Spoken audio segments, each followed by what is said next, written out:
Hello, Beatle people. We are here in London. Look.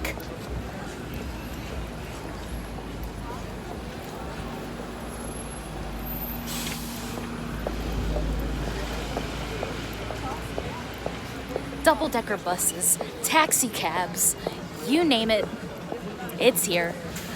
We are currently on Richard Porter's Beatles London walk tour, and we are on our way to MPL, Paul McCartney's London offices.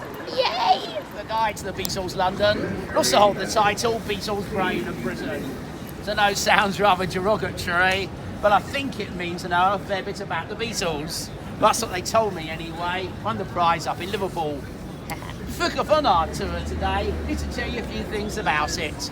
For the first part of the tour, we're walking around the Soho and Mayfair areas of London, seeing places like Paul McCartney's London offices, the studio where the Beatles recorded Hey Jude. We see the theatre where people have said Beatlemania began. We did their famous rooftop concert for Let It Be. See where John met Yoko for the first time, and a few others. Then of the tour, we go on the underground up to St John's Wood, see the outside of Abbey Road Studios, walk across the world-famous Abbey Road crossing, just as the Beatles did on their album cover in 1969. From a nice area behind us is called Soho Square, a great place to relax in, but can be a very busy area of London, as you've seen already. Let me look in the square here. This is Paul McCartney's London offices. MPL stands for McCartney Productions Limited, not McCartney, Paul and Linda, as some people would tell you. It's a coincidence, but a nice one at that. The company was set up by Paul around the time the Beatles broke up to look after his solo affairs. The company is bigger than that nowadays. It's one of the largest independent music publishing companies in the world. Came in 1968 to record a few songs for their double white album. Also their single at the time, Hey Jude. It's one of the few times they chose to record away from Abbey Road Studios. Wanted a change of scenery. Also, Trident had better recording equipment than Abbey Road. The Beatles wanted to use it on the complicated new single, not the Ivy. Okay, I know someone's got it already. It's, of course, the men's room, the gents' toilets. Look, an extra's not you think straight away. In the 1960s, it's a famous television show in England called Not Only But Also. It starred Peter Cook and Dudley Moore. They're very famous comedians. They're great friends of John Lennon, and for their Christmas show in 1966, they invited John to appear in a comedy sketch based outside those very toilets. The toilets were done to resemble the entrance of a large posh club, with neon lights hanging from the gentleman's sign and potted palm trees around the outside. And John's part in this sketch to play commissionaire in these very posh toilets, saluting as people went in and collecting the fee of £5. £5 to use the toilet. That's a lot of money even today. In 1966, with today's prices, that's like £500 today. Hell of money to use the loo. That's part of the joke, I guess. There's a picture of John outside the toilets during that sketch. I guess the other part of the joke is the sign hanging from the gentleman's sign. Members only. Get it? Very Banglish toilet humour, I'm afraid. And we've got this amazing mural. It's called The Spirit of Soho. So, of course, Soho's the district at the moment. The top parts of the major places in Soho, it's a map of the area. You've got Shaftesbury Avenue there, for instance, with all the theatres and the Chinatown area. And the bottom part is all the people of Soho. Because the bottom part bears a rather striking resemblance to a Beatles album cover I can mention. Of course, Sgt. Pepper's Lonely Hearts Club Band. Just compare the two. Change when a man called John Stephen and his partners opened some clothes shops here. The clothes became truly popular with the mods. Body shop for modernists, kind of the gang thing of the day. The style and clothes were much to the centre of the mod way of life. Used to come here in their thousands to buy all their gear. And by 1964, virtually every shop in the street was a clothes shop. Lots of pop stars used to come here too. It was the mods bands like The Who and the Small Faces, the Rolling Stones. I'm sure the Beatles came here on many occasions too. The Kinks wrote dedicated for of fashion. That's someone that came to Carnaby Street a lot. Certainly a send-up as someone anyway. But you could say the street became the victim of its own success. So in 1966, Time magazine published this major cover story about swinging London, as they called it, really highlighting Carnaby Street, all the pop stars you could see when coming down here. Of course, when the article appeared, all the fans of the pop stars and lots of tourists started coming too. The pop stars went elsewhere to buy their clothes, to be hassled by all their fans when buying them. So Carnaby Street lost its pop star clientele, and for a while it got rather tacky. Lots of souvenir shops and things moved in. Recent years though, it's getting back to its former self. A lot more fashionable shops and out back in the street again. But to come back here nearest tube stations, either Oxford Circus or Piccadilly Circus. Just walk down Regent Street from either end and follow the signs to Carnaby Street from there.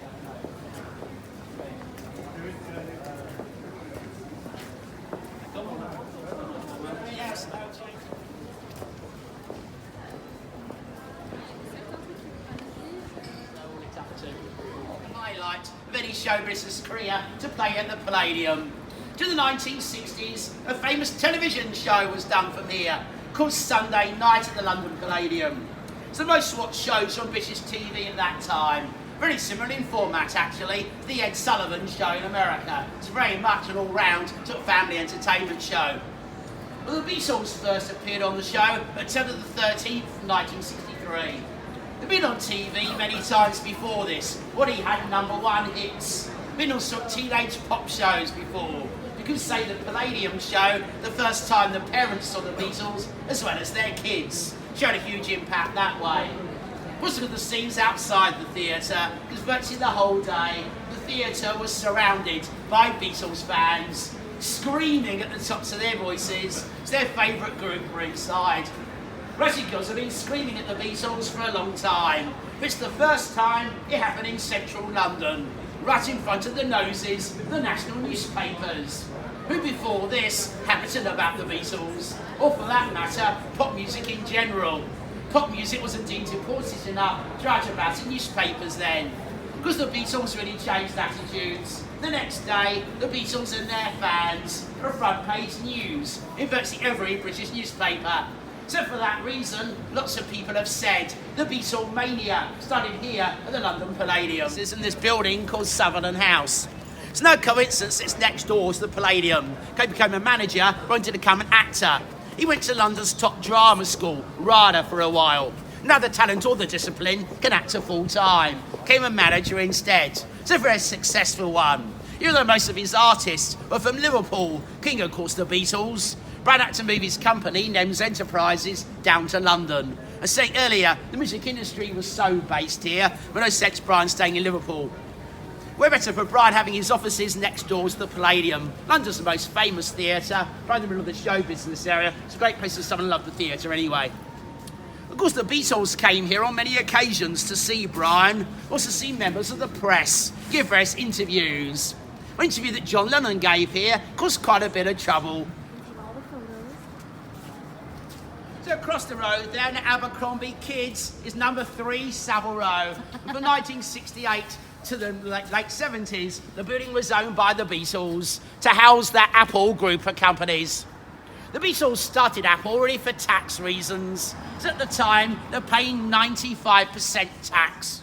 Hence the George Harrison song Tax Man, where saying there's one for you, 19 for me. That's exactly how it was at the time. So the tax man get hold of all their money, decided to invest it in their own company, so started Apple.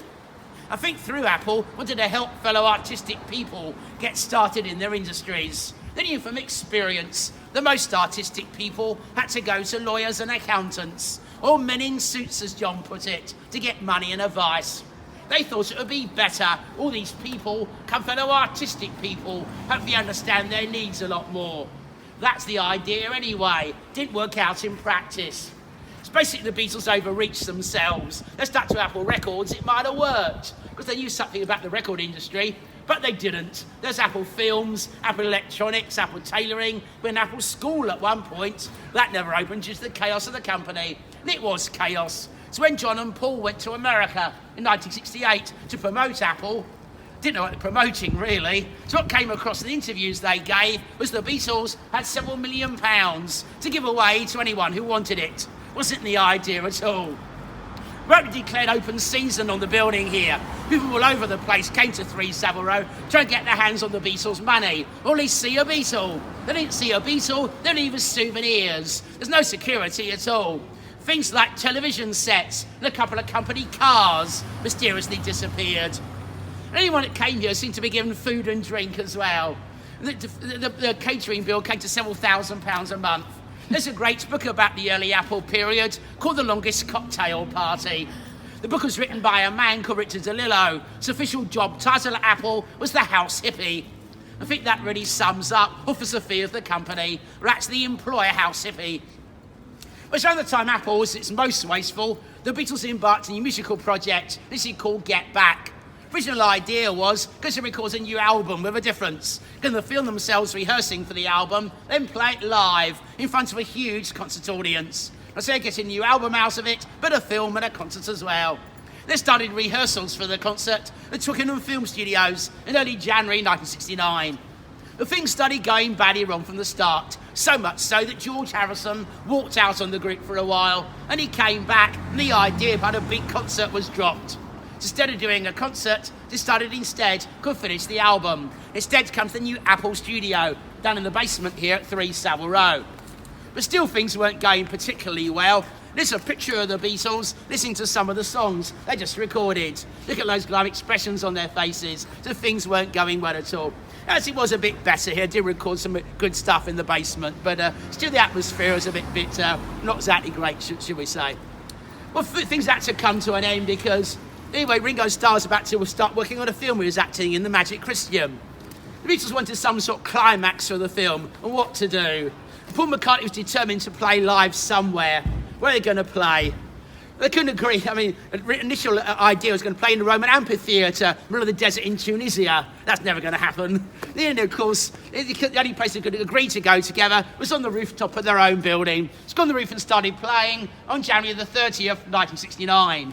Yes, January, London, cold. Much like on the rooftop that time of year, absolutely freezing. It's amazing how good the Beatles were that day. So they hadn't played anywhere in about 2.5 years. And also they could be heard for miles around. They hired some huge speakers from EMI at Abbey Road. And it's probably the exact opposite of the normal concerts. At their concerts, they could be seen and not heard. Here they could be heard and not seen. There's no vantage point from down here at all. That didn't stop people from gathering from all over the place, wondering what on earth was going on. Of course, the Beatles fans loved it. The local tailors, not so much. Didn't want the Beatles on their doorstep in the first place. It was really hippies and Hell's Angels that used to come here, out of the clientele that buy suits in Savile Row tailors. So either a tailor, giving the man to the back used to be right here, they'll call the police, try and get the concert stopped. Now, for many, many years, I always assumed all the police had come from the local police station. It's just down the road after all. But actually, I was wrong. When the first policeman upright came from nearby Piccadilly Circus. It was 2 young guys just out of police college, got a call in their radio saying, the Beatles are making too much noise. Go and tell them to turn it down. These young police officers, both Beatles fans, arrived on the rooftop. There they were, watching and listening Beatles' last ever live performance. What did they do? Nothing, of course. They just watched and listened. They weren't going to stop them. Then their boss arrived, their sergeant. He didn't think either. Guess nothing had happened London like this before. And let's face it, to arrest the Beatles, middle of a concert, probably not good for your health. Well, actually, the Beatles wanted to be arrested that day. As Ringo stars in the Beatles anthology, he's hoping to be dragged off his drum store by a policeman that day and carted down to the police station. A great way of ending the film, getting arrested. That's never going to happen. In the end, after the negotiations, that's for the last song they were playing. It was rather ironically Get Back. It all finished when John Lennon came to the microphone and said, I'd like to thank you on behalf of the group and ourselves. Hope we passed the audition. Rather strange way, and in the last ever live show, that's what it became. They broke up about a year or so later. But the resulting film took about until after they broke up. Initial title, Get Back, some rather inappropriate. They changed the title to Let It Be. Came the last Beatles album and film to be released. Bit of trivia for you, the Beatles rooftop concert was actually longer than their Shea Stadium performance. When they're doing the concerts in America, they're doing like 30 minutes a show. They're on the rooftop about well over 40 minutes. So it's actually longer than Shea Stadium, because at Shea Stadium there are loads of different acts on the bill as well, not just the Beatles of course, so it's actually longer on the roof than they were at Shea Stadium. This is number 6 Mason's Yard. This place, now called Stephen Ompkin, was empty. They opened in here. They called it the Indica Art Gallery. Most people assume the designs, they got the name Indica from the first exhibition, Good Indications. Indica is their favourite brand of marijuana, Cannabis Indica. That's what the name from. This picture was taken that was setting up the gallery. Recognise the guy on the end here. Yes, Paul McCartney. Paul's a very early supporter of the gallery. If I could even argue open about Paul's help, because Paul at the time living in the same house as Peter Asher, who was dating Peter's sister Jane. Because Peter was part of Peter and Gordon, the famous duo of the 60s. Peter and Paul were great friends. For that reason, Paul was very much hands-on. He helped decorate the place, he helped paint the walls. He even designed the wrapping paper, because the gallery bookshop were wrapped in. He designed this map, how to get to Mason's Yard too. See how involved Paul was. Most of the time this was going on though, John Lennon was actually out of the country. He was doing the film How I Won the War in Germany and Spain. And he came back into London in early November 1966. Only just after he got back that John came along to the gallery, see the new exhibition here, Good Unfinished Paintings and Objects by Yoko Ono. So we just got off the train and we are on our way to St. John's Wood, Abbey Road. Yeah, my parents have been there. My mom's like an amazing. I was gonna say Island. Yeah. It's such a pretty place. Oh my God, we're here. Is it this one? Yeah. There you are, folks, as you've probably guessed by now, this is Abbey Road. Recognise the crossing from somewhere else. Who's just seen it right here on the front cover of the Abbey Road album? The picture was taken by a guy called Ian Macmillan, who was standing on a step ladder in the middle of the road, just about here, August the 8th, 1969. Looking that way in Abbey Road itself, with the Beatles walking towards us across the crossing from the other side. This wall you can see on the picture, the white wall here, is actually the wall of Abbey Road Studios, the other side of the road there, now black and white. Commemorate the 50th anniversary of the Abbey Road album cover, of course. Pose on the crossing, millions of other people have as well. Oh my God, that is so terrifying. So terrifying. So many cars coming and whizzing back and forth through here. These, oh, see, they got good ones. I'm dodging cars left and right. But I could say I've done it. Scary It's so shit. scary. Here's the front of Abbey Road Studios. I just want to go in there so bad. Here, you want a pen? For the commemoration of Abbey Road, this week's mural is Octopus's Garden. And then zebra crossing.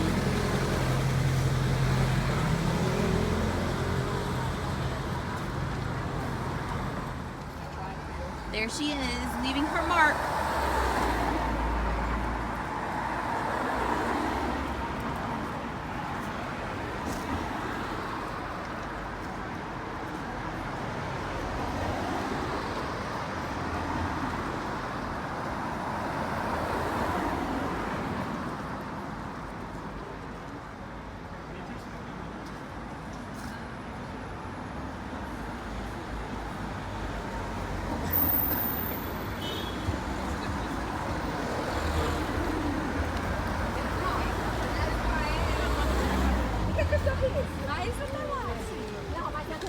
Você lá pensando em quê, né?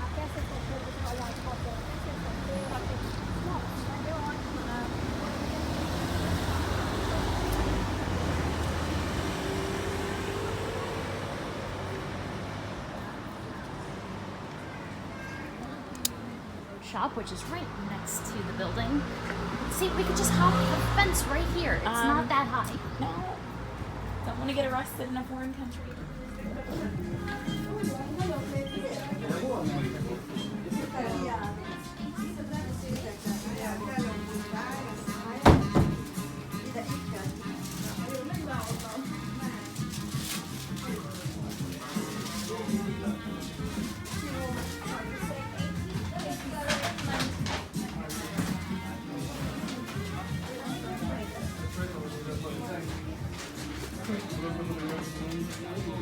All the brand new 50th anniversary merch.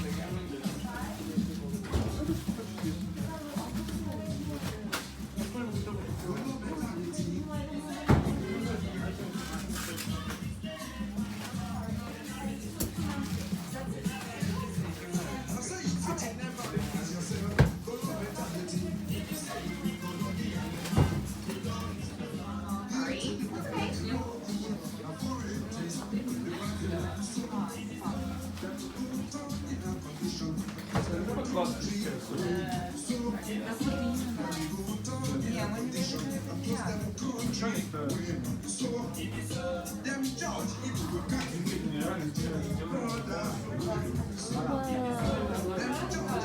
don't see those too often.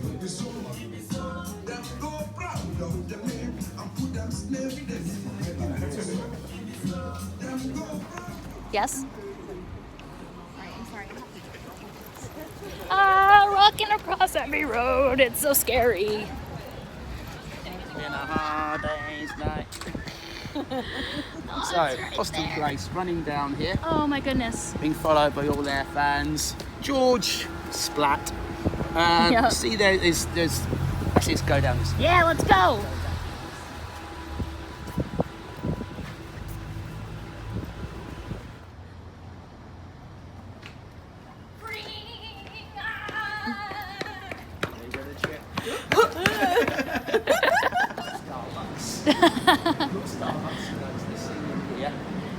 And you see John looking out the window Oh. as the fans are running Right. through, and then they jump over these barriers. Right. There's John on the top, and Ringo and George. That's a newspaper cart that was down. The barriers are sort of along here, parallel to the window. So they jump over that, and there's the newspaper cart. Of course, they'd taken a while on that Right. before they jump off. That was all down here. Down So this the way. windows, the same. So the windows are the same. That's great. You Somewhere got around Paul here. on the bench. These benches. John, George, Ringo still being followed by the fans. They run onto platform 1, the one on the end. Of course, Paul is already there with grandfather. Pulls the beard and moustache off, and they all get on a train. They're here on March the 12th, 1969. Paul was actually the last Beatles to be married, at least for the first time. And outside the office that day were many hundreds of Paul's fans crying Hysterical their crying. eyes out. The last chance had gone in marrying a Beatle. Just ruined so their they life. thought. Yep.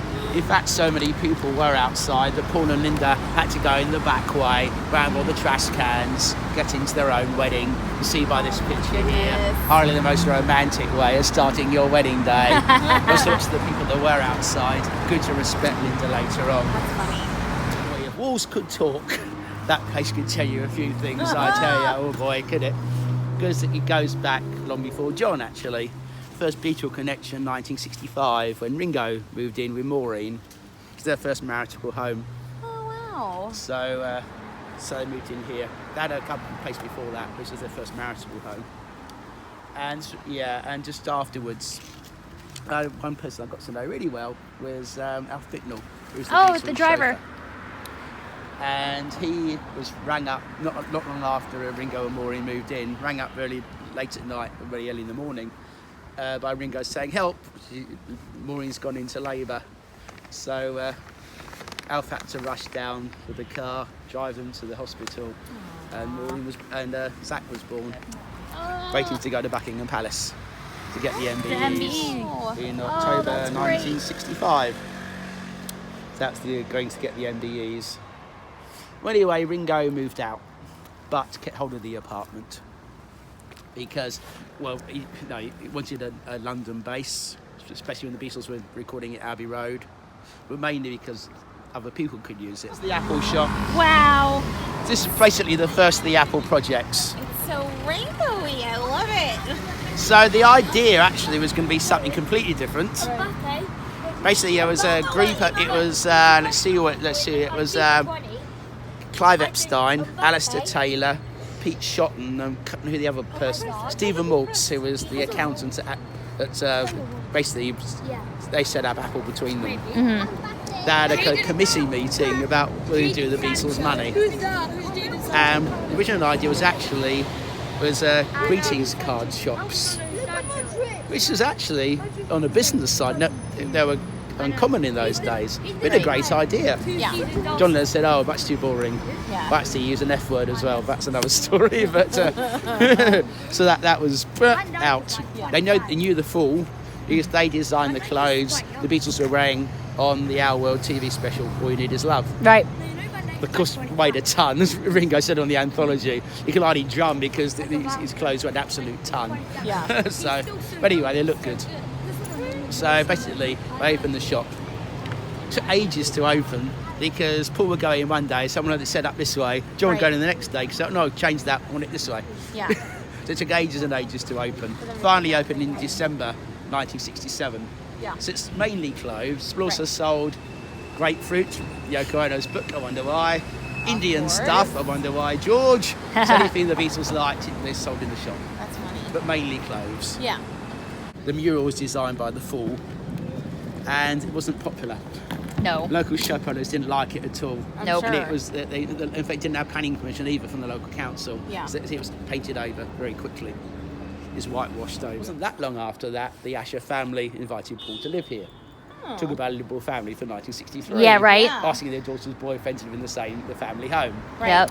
So anyway, Paul moved in, and of course John Lennon came here regularly to write songs with Cool. Paul. A lot of them written in Mrs. Asher's music room in the basement. Which was actually, of course, one of Mrs. Asher's former students, George Martin, taught how to play Oboe. the oboe. How funny. Long before any Beatle connection. That's I know, so it's just funny. it's a weird connection. I love that Random. story. I know, Yeah. it's so weird. So anyway, Paul lived here, and John came here to write songs, mainly in the basement with John. One day he wrote a song down here, nose to nose at two pianos, as John put it. And later on, right after that, they asked Peter Asher to come into the music room and said, "We've written this song, can you tell is it any good?" Played them the song. Peter said, "That's not bad." Not surprisingly, it's called "I Wanna Hold Your Hand." Yeah, I believe that piano's bad. now in the Rock and Roll Hall of Fame in Cleveland. Oh, that's Yeah, Yeah. went there recently. fun. Yeah, so Peter Asher was the first to hear it, not the last. But Not anyway, bad. but for one day in 1965, changed its name to the Raja Harbour. It features in the Beatles' second film, Help. This is how the restaurant looks in the film. That's the scene from the film. So the restaurant's changed a lot, but the white building right there, still the same. Right in the centre here. Oh But obviously man, now long gone. right. It's a shame the building's not here, but this is the footprint of where it was. So it's pretty much the same size as it was. But there's so many pictures taken here around. This is Manchester Square, because EMI had their photographic sort of studio here. They used to take pictures on the street, and I see right sort of here, there's a great picture of Pink Floyd doing high kicks. There's a picture of the Beach Boys, because they also did Capitol Records, with their T-Bird on the street here. Oh. There's a picture of the I'll have to look Supremes that up. standing, they did Motown, the Supremes standing by the railings, Martha and the Vandellas in Manchester.